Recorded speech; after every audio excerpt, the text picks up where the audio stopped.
Hello all, once again welcome back to my channel. This is Dr. Sonia Musakutti and today I will be dealing with the topic glycogenolysis, glycogenesis and HMB shunt pathway. So as usual, if you are new here, please don't forget to subscribe my channel and press the bell icon so you won't miss any of my future videos. So before going into the metabolic pathways of glucose like glucogenolysis and glycogenesis, we need to understand what is glycogen. Glycogen is a homopolysaccharide with glucose units linked in alpha 1,4 linkages and alpha 1,6 linkages. Glycogen is a storage form of carbohydrates in the human body. The major storage sites are liver and muscle. The major function of liver glucose is to provide glucose during fasting. So, when the blood glucose level lowers, the liver glycogen is broken down and helps to maintain the blood glucose level. So, coming into the glycogenolysis or the degradation of glycogen.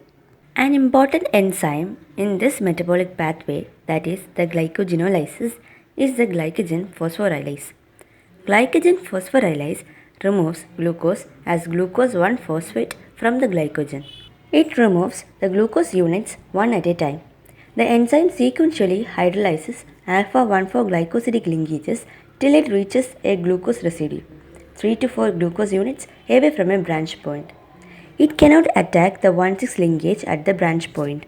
So, this highly branched final product, also called as the limit dextrin, should also be debranched by bifunctional enzymes. At first, the block of glucose residue are transferred from the branching point to another branch.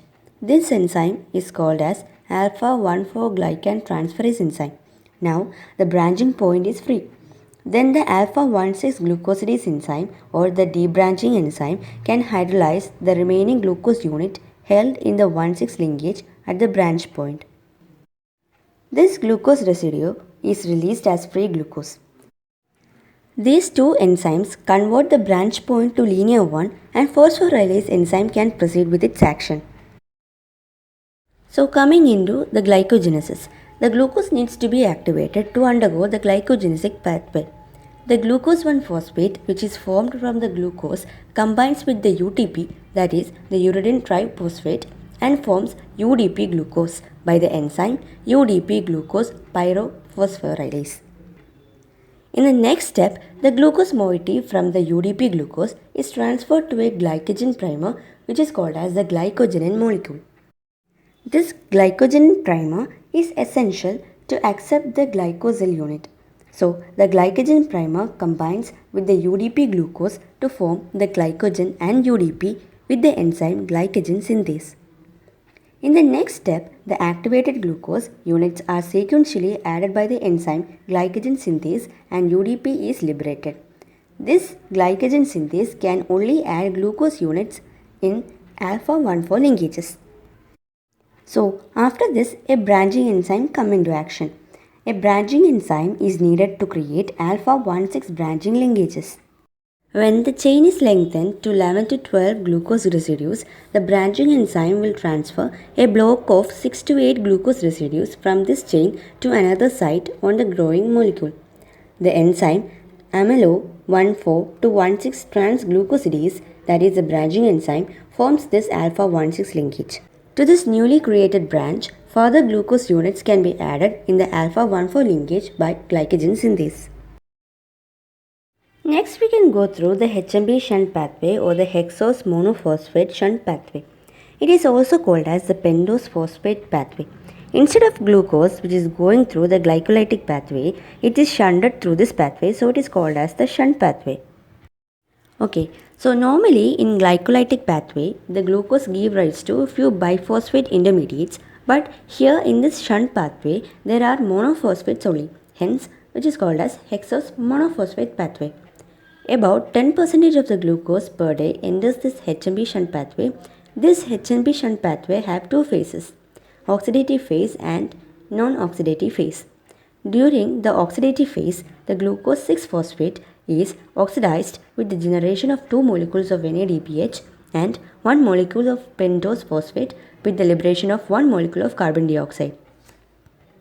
During the non-oxidative phase, the pentose phosphates are converted to intermediates of glycolysis. So, what is really the significance of this pathway? HMB shunt pathway can produce NADPH and pentose phosphates, which is required for the reductive biosynthesis, free radical scavenging, and so on. The intermediate product, ribose 5-phosphate, is required for the nucleic acid synthesis. So suppose when 6 molecules of glucose enter the HMB shunt pathway, 5 glucose are regenerated, 6 carbon dioxide are eliminated, 12 NADPH are generated, and 1 glucose is completely oxidized. So what about the ATP? ATPs are neither utilized nor produced by the HMB shunt pathway. Cells do not use the shunt pathway for energy production. So now we can go through the regulation of glycogenolysis and glycogen synthesis. The key enzyme for glycogenolysis is phosphorylase, which is activated by glucagon and epinephrine under the stimulus of hypoglycemia. The key enzyme for glycogen synthesis is glycogen synthase, the activity of which is decreased by the glucagon and epinephrine, but it is enhanced by insulin under the stimulus of hyperglycemia. So, in simple terms, when there is starvation or when our body is lacking glucose, the glycogen is transferred to glucose 1-phosphate and then to glucose. Similarly, when our body is having an excess of glucose, the body itself transfers this glucose to a storage form which is called as the glycogen. So, in the absence of insulin, the body can't store the glucose in the form of glycogen, which causes diabetes mellitus. So that comes to an end to the 3 topics: glycogenolysis, glycogenesis, and the HMB shunt pathway.